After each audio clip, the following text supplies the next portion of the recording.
بسیار بسیار پرابلم های هستن که در برابر کم وزنی و در برابر مثال یا پرابلم های سیرایت و دیگر انا میام سری مسئله بیماری های ارثی است.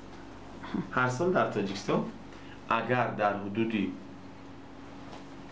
230,000 کودک تولد شود، من تخمین میزنم که در حدود 235-240,000 زنک حامله‌دار میشود، خیلی 17-20,000 اسقاط حمل کنه، در حدود به طور مشخص در حدود 215-220-225,000 کودک تولد میشود.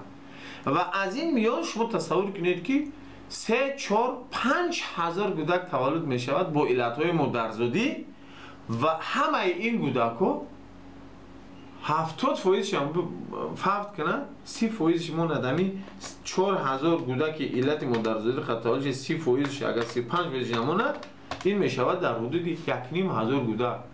این 1,500 کودک یک سال زندگی میکنه، یا 5 سال زندگی میکنه، یا 40 سال زندگی میکنه. قسمت زیاد در 80-85% حالتها والدین از این کاتگوری کودک‌ها دست میکشن. این میافتد به دوش دولت. شما تصور کنید که اگر هم 20 سال استقلالیت هر سال 1,000 کودک 1,500 کودک دولت به دوش تربیت و نگاهبین خودش گرفته باشه، در دوام 20 سال این میشه 28-30,000 کودک. 28-30,000 کودک ببخشید مرا شماره مقدار عمومی کودکان یک نوعی است. آن چیزی که علاجی واقع پیش از وقوع است، برای چی مسئله علاجی واقع پیش از وقوع کار نمیکنه؟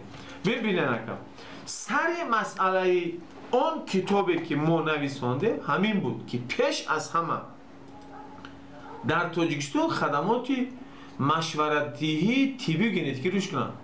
در کی؟ در کجا؟ کی؟ برای کی؟ و چی مقدار؟